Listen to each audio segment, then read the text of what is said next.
अधिकारियों पर सीएम सीधी नजर अब यहां पर रखते हुए नजर आ रहे हैं। सभी अधिकारियों को सीएम के बड़े निर्देश, सभी अपर मुख्य सचिव, प्रमुख सचिव को निर्देश जारी किए गए हैं कि सुबह 10 से 12 बजे तक कार्यालय में बैठें।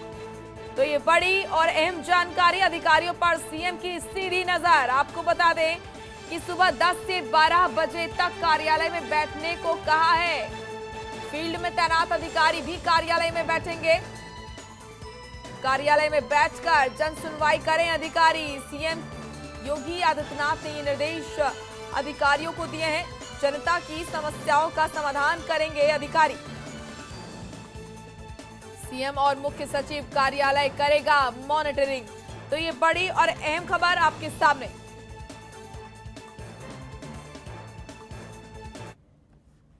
तो वहीं कोविड वैक्सीनेशन में उत्तर प्रदेश एक बार फिर बना है नंबर 1। यूपी में पूरे हुए हैं 4 crore vaccination. 4 crore Covid vaccine लगाने वाला पहला राज्य बना है उत्तर प्रदेश। यूपी में अब तक हुए 4 करोड़ 13 हजार वैक्सीनेशन। आपको बता दें कि 3 करोड़ 35 लाख से ज्यादा लोगों को पहली डोज लग चुकी है। 64 लाख से ज्यादा लोगों को लगी है दूसरी डोज। तो ये बड़ी खबर आपके सामने। आपको बता दें कि नंबर 1 राज्य बना है वैक्सीनेशन के मामले में उत्तर प्रदेश। एक बार फिर ये उपलब्धि उत्तर प्रदेश के नाम। इससे पहले भी सबसे ज्यादा वैक्सीनेशन करने वाला राज्य बना था उत्तर प्रदेश। तो वहीं नोएडा के जेवर में बनने जा रहे एयरपोर्ट की नींव रखने से पहले लखनऊ में शेयर होल्डिंग समझौता हो गया है। सीएम की मौजूदगी में लखनऊ में शेयर होल्डिंग समझौता किया गया। नोएडा एयरपोर्ट को विकसित करने वाली स्विट्जरलैंड की ज्यूरिख एयरपोर्ट कंपनी को Yamuna international airport private limited के नाम जमीन को लीज पर देने की डील फाइनल हो गई है। एयरपोर्ट के पहले चरण को 1334 हेक्टेयर जमीन अधिग्रहण के साथ इसको खाली कराने की प्रक्रिया लगभग पूरी हो गई है।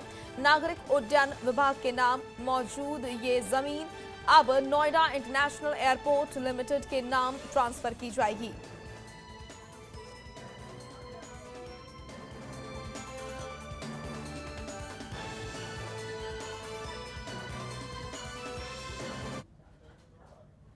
एमओयू साइन होने पर मौजूद सीएम योगी आदित्यनाथ ने इस प्रदेश के लिए कहा कि ये गौरवान्वित पल है और उन्होंने कहा कि राज्य सरकार इस बड़े प्रोजेक्ट को लेकर बेहद शांतिपूर्ण तरीके से आगे बढ़ रही है। और क्या कुछ उन्होंने कहा, आपको सुनाते हैं। यात्रा में वही लोग फिर से सक्रिय हो गए थे जिन लोगों ने नोएडा, ग्रेटर नोएडा या यमुना अथॉरिटी के बनते समय मीडिएटर बनकर के विकास के कार्यों को बाधित किया। और उस समय जिला प्रशासन के सहयोग से हम लोगों ने किसानों से सीधे बातचीत की। मैं अभिनंदन करूंगा जेवर एयरपोर्ट के अंतर्गत आने वाले उन सभी गांवों के किसानों का जिन्होंने हमें लोकल प्रशासन के साथ मिलकर भूमि अधिग्रहण की दिशा से सकारात्मक माहौल बनाने में योगदान दिया और राज्य सरकार पर, स्थानीय प्रशासन पर विश्वास करते हुए समयबद्ध ढंग से इस कार्यक्रम को आगे बढ़ाने में भरपूर मदद की है। लेकिन उस सब के बावजूद चरणबद्ध ढंग से न केवल भूमि अधिग्रहण की कार्रवाई और विस्थापन के साथ साथ पुनर्वास की कार्रवाई को व्यवस्थित रूप से संपन्न किया गया है और बिना किसी विवाद के। अन्यथा ये वही क्षेत्र था जहां पे गोलियां चलती थी। न केवल कानून व्यवस्था की भीषण संकट खड़ा होता था बल्कि बड़े बड़े आंदोलन भी होते थे। लेकिन आज कितना शांतिपूर्ण तरीके से एक बहुत बड़े प्रोजेक्ट को लेकर के वहां पर राज्य सरकार सफलतापूर्वक आगे बढ़ रही है। इसका उदाहरण जेवर एयरपोर्ट का आज का यह लीज एग्रीमेंट और शेयर होल्डर एग्रीमेंट का एक कार्यक्रम जो आज संपन्न हुआ है। तो वहीं कांग्रेस महासचिव और यूपी प्रभारी प्रियंका गांधी लखीमपुर खीरी पहुंची। प्रियंका गांधी यहां उन महिलाओं से मुलाकात करने पहुंची जिनके साथ पंचायत चुनाव के दौरान अभद्रता हुई थी। प्रियंका अनीता यादव नाम की महिला से भी मिली जिसकी ब्लॉक प्रमुख चुनाव के दौरान साड़ी खींची गई थी। दरअसल पसगवा में जब समाजवादी पार्टी की उम्मीदवार रितु सिंह ब्लॉक प्रमुख पद के लिए नामांकन भरने जा रही थीं, तो रास्ते में कुछ लोगों ने उनकी महिला प्रस्तावक के साथ बदसलूकी की थी। तो ये तस्वीरें जब पंचायत चुनाव की पीड़ित एसपी प्रत्याशी से मिलने पहुंची प्रियंका गांधी, और उनका ये कहना है कि ये मेरा कोई चुनावी दौरा नहीं है, यहाँ पर मैं किसी पार्टी या फिर दल के तरफ से नहीं आई हूँ, बल्कि एक महिला से मिलने आई हूँ जिसके साथ अत्याचार हुआ, जिसके साथ बदसलूकी हुई।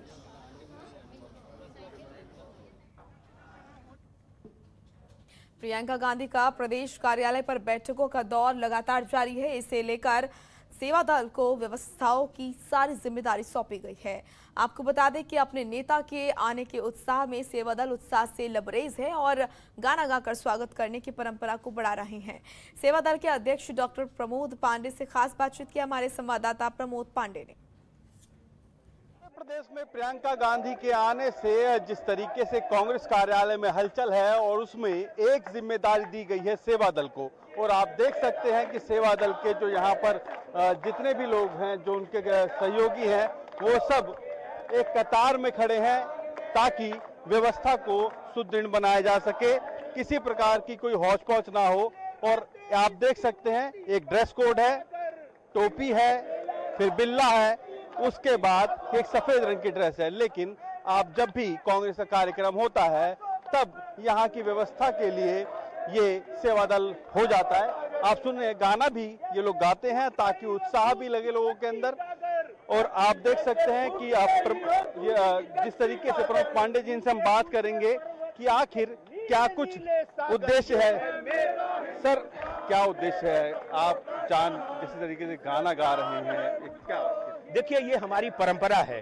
कांग्रेस सेवा दल के लोग जब कहीं किसी जगह जमघट उनका होता है, जमावड़ा होता है, और कभी अपने महबूब नेता की अगवानी के लिए रहते हैं, तो लोगों को जोश भरने के लिए हम लोग परंपरावादी गीत, हमारे राष्ट्र प्रेम के गीत हैं, उसे हम लोग गाते हैं। क्या कितना उत्साहित, तो ये तो आप जब नेता आते हैं तब, चुनाव भी आ रहा है, उसमें कैसे आखिर उत्साह है? देखिए, हम सब लगातार पिछले दिनों में 8 हमारी प्रशिक्षण के कार्यक्रम चले हैं, और उसमें हम सब प्रभात फेरी निकाले हैं, जो सुबह निकलती थी और 1-1.5 घंटे शहर और गांव के गलियों में घूमते हुए, पगडंडियों पर चलते हुए लोग जब निकलते थे देश प्रेम के गाने के साथ, तो महिलाएं, बच्चे, बूढ़े, जवान सब के सब लोग घरों से, खिड़कियों से निकलकर राष्ट्र ध्वज के साथ जब हम लोगों को देखते थे, राष्ट्र प्रेम के नारे लगाते हुए, भारत माता की जय बोलते हुए, तो वह पुनः वो देख रहे हैं कि कांग्रेस अपनी पुरानी परंपराओं की ओर लौट रही है। इससे लग रहा है कि छूट गई थी क्या? पहले छूटी नहीं थी, कुछ धूमिल जरूर शायद हो गई हो, लेकिन अजय कुमार लल्लू जी और प्रियंका जी के नेतृत्व में वह पुनः हम सब लेकर आगे बढ़ रहे हैं। तो देखिए, परंपराओं को जो है वो आगे सहेजने के लिए जो है अब कांग्रेस के जो सेवा दल है वो उनके लोग जो है जा रहे हैं। तमाम जो शिविर हुए, और आज अगर बात की जाए तो प्रियंका गांधी के आने पर ये एक उत्साह गीत है जो वो गा रहे थे। कैमरा राहुल चौहान के साथ रामलू भट्ट, जनतंत्र टीवी, लखनऊ। प्रियंका गांधी के दौरे का दूसरा दिन आज है और प्रियंका गांधी तमाम फ्रंटल और अपने पूर्व विधायक, सांसद, साथ ही लखनऊ में मुलाकात इन तमाम नेता और कार्यकर्ताओं से करेंगी। अमेठी और रायबरेली के अध्यक्ष से भी वो मुलाकात करेंगी।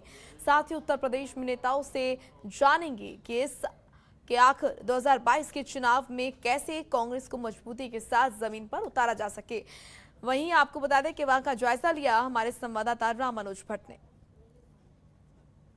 उत्तर प्रदेश की राष्ट्रीय महासचिव और कांग्रेस प्रभारी प्रियंका गांधी वाड्रा आज लखनऊ पहुंची हैं। दूसरा दिन है लखनऊ में, और इससे पहले सुबह लखीमपुर पहुंची थी और वहां पर जाके उन पीड़ितों से मिल रही थी जिसके साथ जो है अत्याचार किया गया पंचायत चुनाव के अंदर। और आप समझ सकते हैं कि उत्तर प्रदेश की सियासत में लगातार प्रियंका गांधी ऐसे दौरे करती रही हैं जहां पर किसी मजलूम की आवाज़ दबाई जा रही हो, उसके लिए भी वो लगातार प्रयास कर रही हैं। और देख सकते हैं कांग्रेस कार्यालय में आज कई बैठकें हैं, महत्वपूर्ण बैठकें। इन बैठकों को जिस तरीके से प्रियंका गांधी कर रही हैं ताकि उत्तर प्रदेश में 2022 की अगर बात की जाए, 2022 के जो चुनाव का माहौल है उसको पूरी तरीके से पूरा कर लिया जाए, ताकि आने वाले विधानसभा चुनाव में पिछले बार के जो नतीजे थे कांग्रेस के वैसे ना हो, उससे बेहतर नतीजों के लिए कांग्रेस संघर्ष कर रही है। और प्रियंका गांधी आप देख सकते हैं ये भीड़ जो है, कार्यकर्ताओं की जो भीड़ है